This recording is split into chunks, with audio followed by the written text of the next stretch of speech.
Olá, bem-vindos ao vestibular.com.br. Vamos falar de sistema digestório humano. Sabia que o tubo digestório tem média de 8 a 8,5 metros? Achou muito? Do cavalo tem 27 metros, meu amigo. Que o alimento fica no teu estômago de 3 a 4 horas. Que você leva 10 segundos para engolir no movimento de deglutição. Quer saber mais sobre o sistema digestório humano? Segura na bagaça que depois da vinheta eu conto tudo isso para você.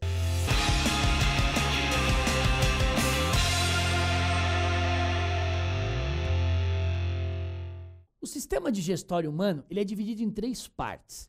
Ele é dividido, então, em sistema ou trato digestório alto, trato digestório médio e trato digestório baixo, além também dos órgãos anexos da digestão. Vamos entender melhor isso aqui, ó.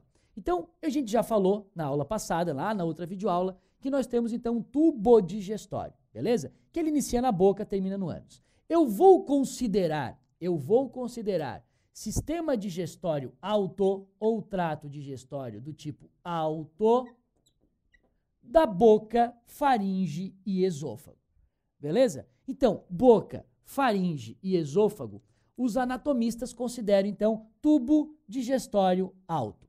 Eu vou considerar o tubo digestório médio, o que diz respeito ao estômago e ao intestino delgado. Então, aqui nós temos o tubo digestório ou trato digestório médio.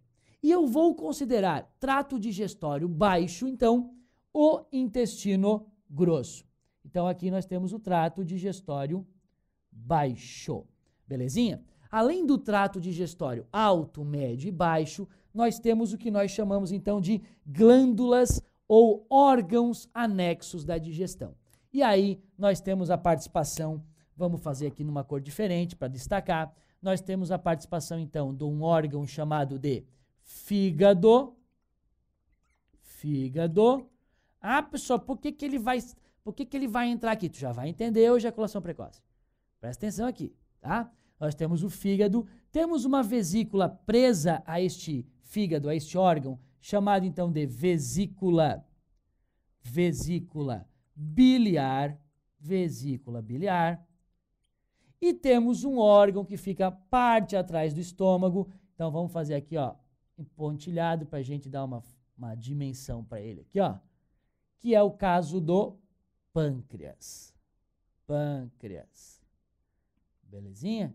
Então, pâncreas, fígado e vesícula biliar são os órgãos que nós chamamos, então, de órgãos anexos do sistema digestório.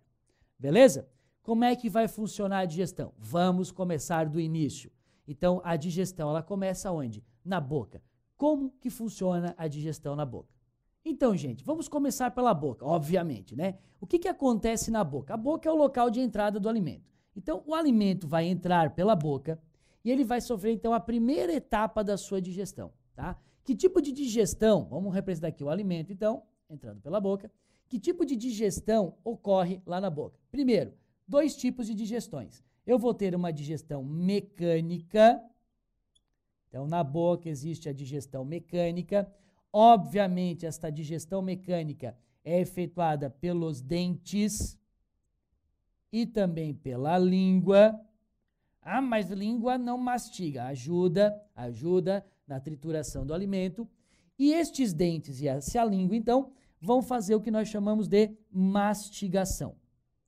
Mastigação. Belezinha? Mastigação consiste em cortar, rasgar, triturar o alimento grande em partes menores do alimento. Além do que, enquanto você mastiga, você vai umedecer esse alimento com um suco, chamado então de suco salivar, que aí então você faz parte da digestão química. Então, o que acontece? Nós temos ao redor da boca 3 pares de glândulas salivares: maxilar, parótida e sublingual. Beleza? Esses 3 pares de glândulas salivares ficam jogando na cavidade da boca um suco. Este suco, então, é chamado de suco salivar. Beleza? O que tem nesse suco salivar? Gente, neste suco salivar, além de água, uma grande quantidade de água, tem um tipo de enzima chamada de amilase. Amilase. Ou seja, ela tem um nome específico. É a famosa pitialina. Pitialina. Então, acompanha comigo aqui, ó. Quanto mais eu mastigar o alimento, menor o alimento vai ficar. Menor ele ficando, maior a superfície de contato entre a saliva e esse alimento. Então, a mastigação é importantíssima para que a saliva envolva o alimento de maneira mais eficiente. E quanto mais eu mastigo e mais eu aumento essa superfície de contato, mais a pitialina consegue entrar em contato com o substrato, que seria o que ela tem que quebrar, que nesse caso é amido. Pessoal, mas como é que tu sabe que é amido? Olha aqui para mim, igual um pequeno gafanhoto. Ó, ASI é enzima. AMI é o que ela quebra. Então, enzima que quebra amido. O substrato dela é amido. Então, você vai perceber aqui, ó, voltando esse slide, opa, deu tilt aqui, vamos voltar aqui, ó. Você vai perceber que quando eu coloco um polissacarídeo na boca, olha aqui, ó, a amilase salivar do suco salivar, ele age nessa quebra. Ela está transformando então o quê? Ela está transformando polissacarídeos,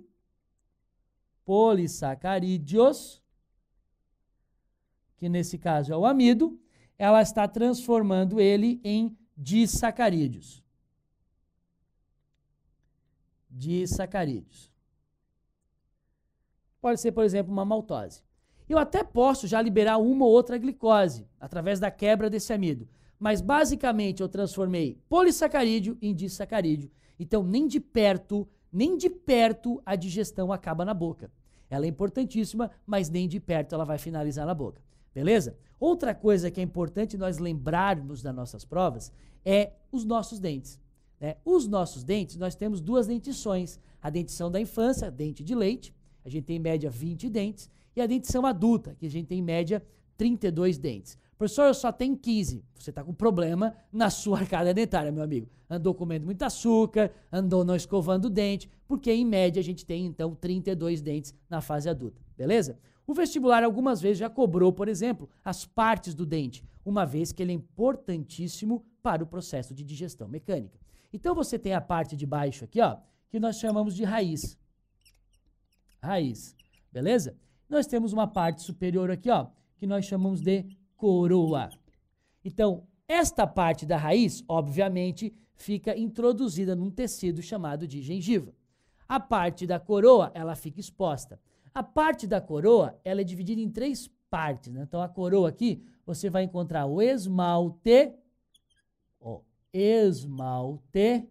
aquilo que eu passo na unha. Não, é outro tipo de esmalte, que é um tecido epitelial, ou seja, é um tecido de revestimento, justamente serve para revestir o dente, né?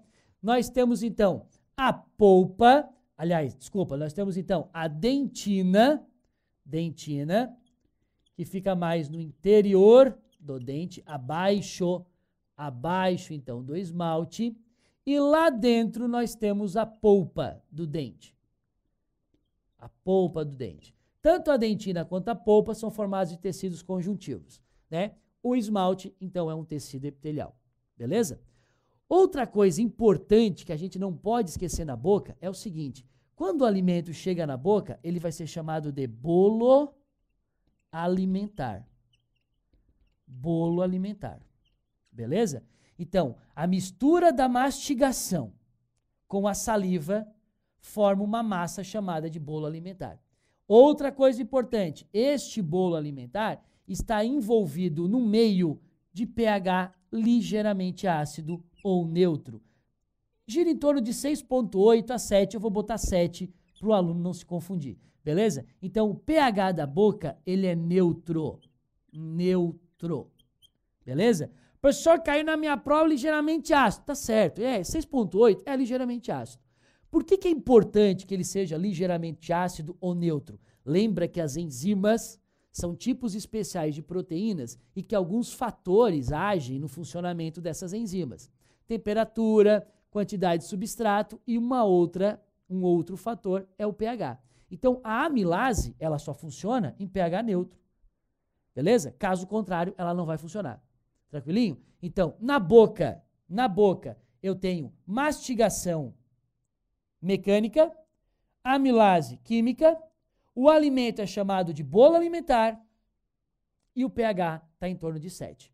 Belezinha? Vamos dar uma olhadinha aqui anatomicamente como é que é a boca aqui por dentro. Ó. A boca, uma boca aberta, você está vendo aqui a dentição.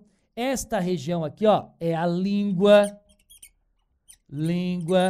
beleza? Obviamente aqui são os dentes, a língua, aqui estão as tonsilas, as amígdalas, este sininho aqui, ó, é a famosa úvula, que serve para não deixar o alimento subir para a fossa nasal. O céu da boca nós chamamos de palato. E se eu adentrar nessa boca, então, você vai para a região da você vai para a região da orofaringe. Beleza? Como é que fica essa região lá dentro? Vou dar uma apagadinha aqui. Vamos fazer um corte aqui transversal. Vamos dar uma olhada aqui. Então, aqui você tem a boca, a cavidade da boca, né? Aqui a região do palato, belezinha? Ah, professor, não estou entendendo. Ó. Isso aqui, ó, é o esôfago. Ó, é o esôfago. Tá? Esta região aqui, ó, é o esôfago. Estão vendo ou não? Aqui, ó, esôfago. Esta região aqui, ó, mais ou menos, você tem a laringe. Você consegue, inclusive, observar aqui, ó, a abertura da corda vocal, tá?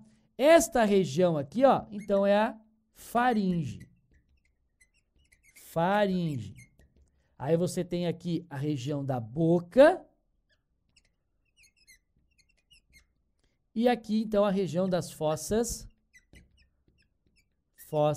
nasais, que a gente não vai estudar agora, porque a gente viu no sistema respiratório, que ninguém come pelo nariz, né? Ah, mas um dia eu estava comendo X, saiu uma ervilha pelo nariz. Mas não é função digestória, beleza? É um acidente, a tua úvula não funcionou direito, tá? Mas fossa nasal não é sistema digestório, tá? E então você vê aqui o aparelho digestório de uma maneira mais lateral para a gente entender melhor, belezinha? O que vai acontecer agora? Você mastiga,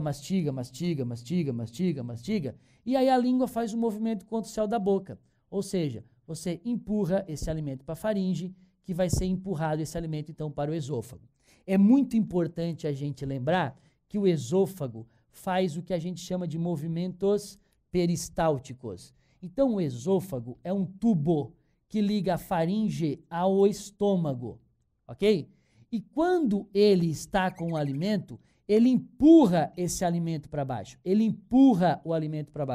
Num fenômeno mais ou menos assim, ó. Como você apertasse uma pasta de dente para sair o creme dental, você vai apertando e este creme dental vai acabar saindo lá na ponta. É mais ou menos este movimento que o esôfago faz, ok? Então, pelo amor de Deus, existe movimento peristáltico no esôfago? Existe.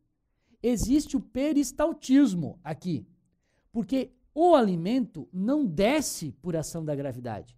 Ele desce porque o esôfago está apertando e mandando ele para baixo. Caso contrário, a gente não conseguiria comer deitado. Concorda comigo?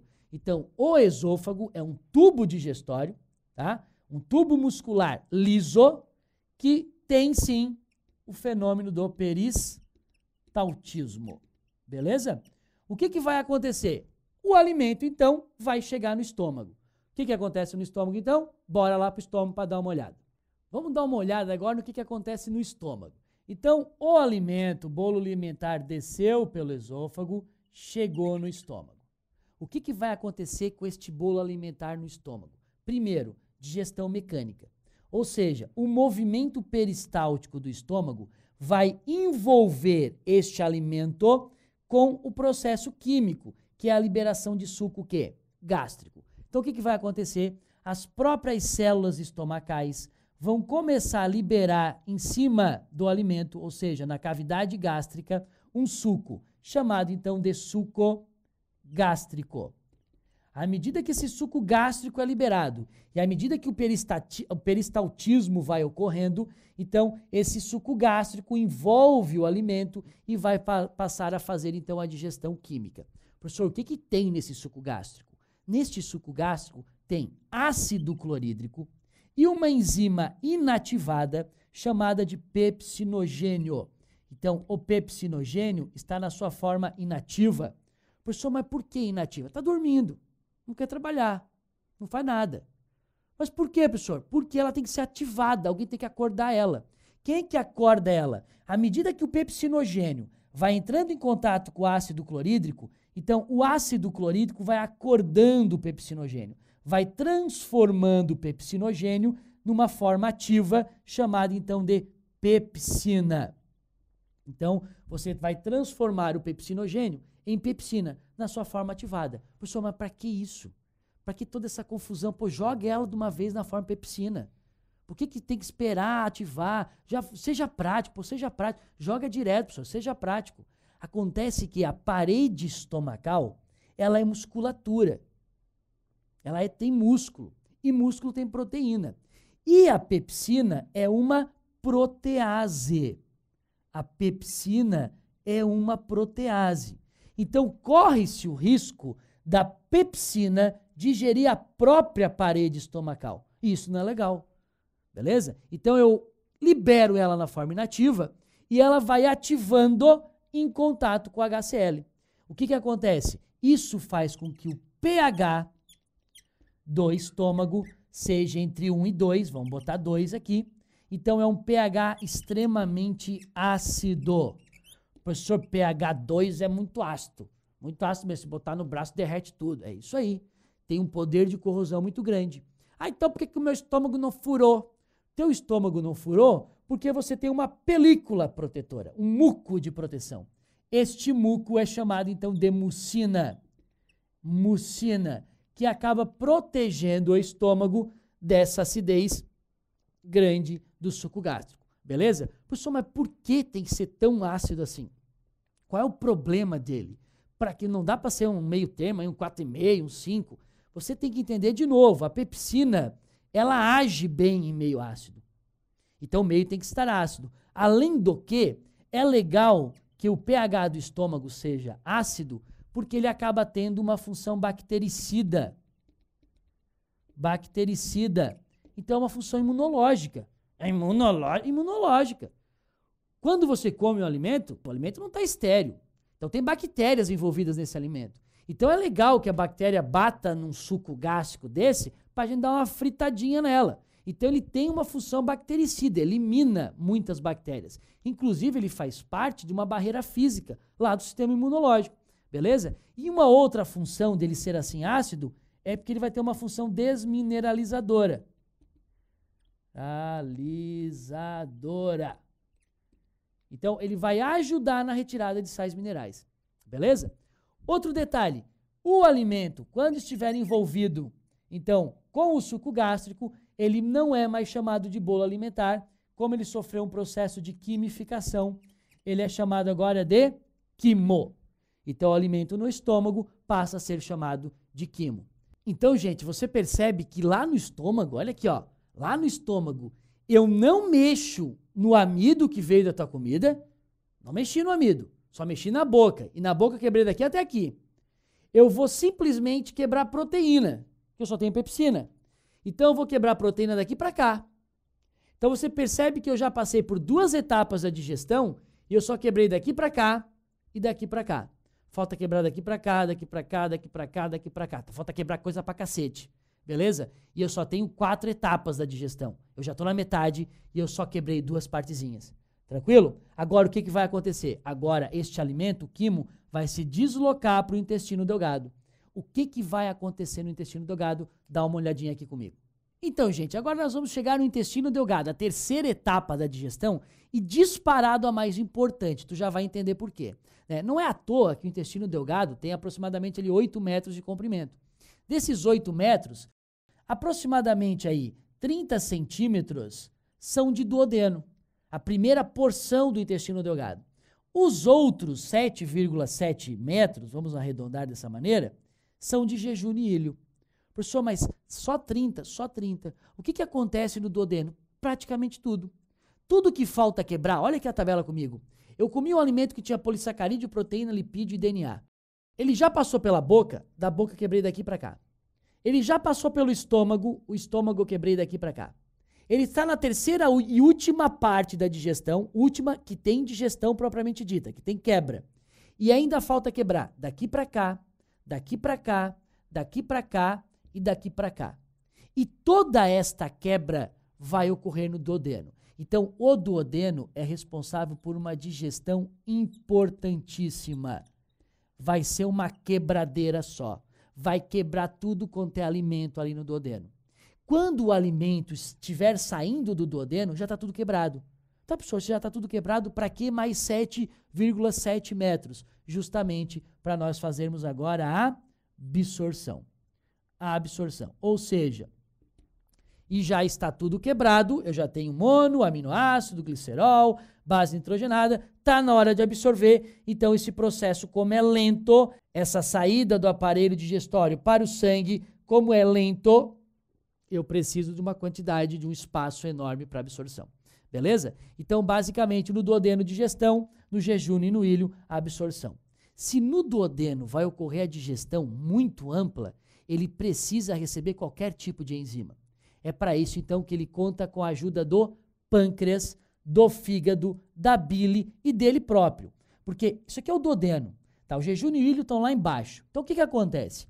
O alimento estava no estômago, veio para o duodeno. Veio ácido. No que o alimento bate ácido aqui, é liberado um hormônio, que a gente vai ver numa outra videoaula.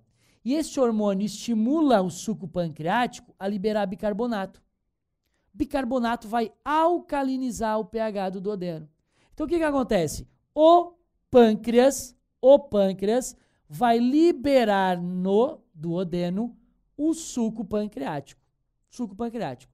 O que tem no suco pancreático? Bicarbonato, porque esse bicarbonato vai deixar, então, o pH do duodeno aproximadamente em 8, ou seja, nós vamos ter agora um pH alcalino. E além de ter bicarbonato, tem amilase, protease, nuclease e lipase. Olha que o pâncreas te deu um conjunto completo de enzima. Ele te deu uma enzima que quebra daqui para cá, tá aqui, ó, amilase pancreática. Pessoal, mas eu já quebrei na boca. Já tinha da saliva, mas vai que tu engoliu rápido demais e não quebrou na boca. Então tu tem uma segunda chance de quebrar. Ele já te deu mais uma protease, ó, tripsina e a quimiotripsina. Ó, suco pancreático, suco pancreático. Ele te deu uma lipase para quebrar o quê? Lipídio. E ele te deu uma nuclease para quebrar ácidos nucleicos. Então você percebe que você recebeu um conjunto completo de enzima para fazer a quebra. Só que ao mesmo tempo que você recebe esse conjunto completo de enzimas, você recebe também um outro suco, que é uma bile. O que tem na bile? A bile tem sais biliares. Ela não tem enzima, mas a bile tem sais que vão ajudar na quebra de lipídios. Vão fazer um fenômeno que a gente conhece como emulsificação de gorduras. Então, ela emulsiona gorduras.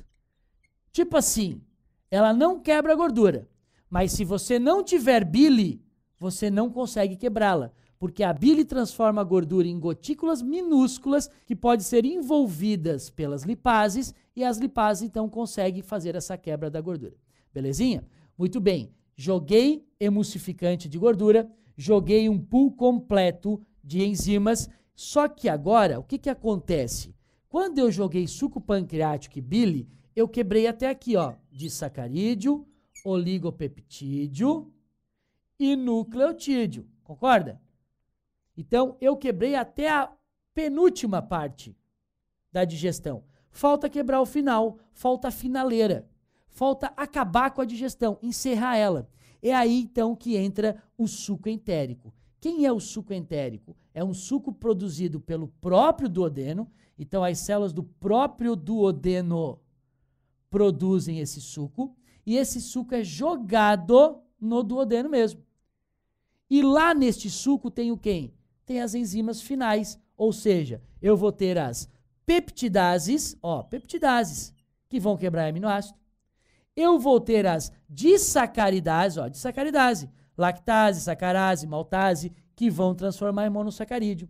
E eu vou ter as nucleotidases, que vão transformar em fosfato, pentose e base nitrogenada. Você percebe, gente, que o suco entérico faz a quebra final. Então é só você memorizar essa tabela que você não se atrapalha. Quem que é pancreático, quem que é etérico. É só lembrar, o suco entérico faz a quebra final. Então a quebra final é feita pelas enzimas do suco entérico. Belezinha? Quando o alimento, então, chega no duodeno e recebe todos esses sucos e faz todo esse processo de digestão, ele agora passa a ser chamado de quilo, até porque ele sofreu um processo de quilificação. Dessa maneira, o alimento, quando chega no final do duodeno, ele está completamente quebrado, pronto para ser o quê? Absorvido, e agora é com o duodeno, aliás, e agora é com o jejúnio ilho. Por isso que na mucosa do jejúnio ilho, as células têm aquelas famosas especializações de membrana, chamada então de vilosidades, porque aumenta a superfície de absorção e eles conseguem absorver uma quantidade maior de nutriente que foi então quebrado lá na parte duodenal. Belezinha? Depois de tudo quebrado no duodeno e tudo absorvido no jejúnio e no ilho, o alimento então vai chegar numa última etapa, que é uma etapa de eliminação, que seria então o intestino grosso. Vamos ver o que acontece então lá no intestino grosso. Vem comigo. Então, chegamos no final da digestão, intestino grosso, né? O intestino grosso, ele é um intestino bem menor que o intestino delgado. Ele compreende as seguintes partes, né? Eu tenho aquela parte inicial, porque vamos entender que aqui, ó, tá o final do ilho, né? Então aqui tá o jejúnio, mas por aqui tá o ilho. Então quando acaba o ilho aqui, ó, vai começar então o intestino grosso. Então essa parte inicial do intestino grosso aqui, ó, chamada de seco, né? Preso ao seco, a gente tem uma bolsa, né, que a gente vai falar depois também na outra videoaula, que é o apêndice. Aí eu tenho um tubo que sobe, chamado então de cólon ascendente. Depois ele vai para o lado, cólon transverso. Ele desce, cólon descendente. Ele forma uma curva chamada de curva sigmoide ou apenas sigmoide. Depois da curva tem uma reta, reto, que é onde eu armazeno as fezes, o bolo fecal, e a abertura desse tubo chamada de ânus. Professor, para que serve isso? Basicamente para isso aqui, ó, pequeno gafanhoto. Nós vamos fazer absorção. Ah, mas não absorveu lá no jejum e no ilho? Absorveu nutrientes. Aqui nós vamos absorver praticamente o quê? Sais minerais e água. Beleza? Então a gente absorve muitos sais minerais e muita água. Outra função que eu posso destacar aqui é que ele vai armazenar e eliminar o resto da digestão. Ou seja, ele vai armazenar e eliminar o bolo fecal, né? O cocô, a bosta, as fezes, o coisa ruim, beleza? O choquitão. Ele vai jogar esse negócio fora.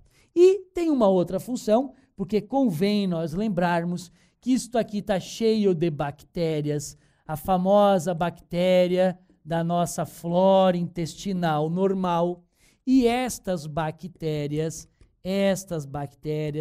ali onde elas estão, elas são nossas amiguinhas, tá? Elas são do bem. Se ela sair dali, ela vai causar problema. Mas essas bactérias, chamadas então de flora normal, lá no intestino, elas acabam produzindo duas vitaminas para nós, né? A vitamina K, que eu utilizo no processo de coagulação sanguínea, e a vitamina B12, que é uma vitamina de função hematopoiética, é uma vitamina que eu utilizo aí na produção de células sanguíneas. Belezinha?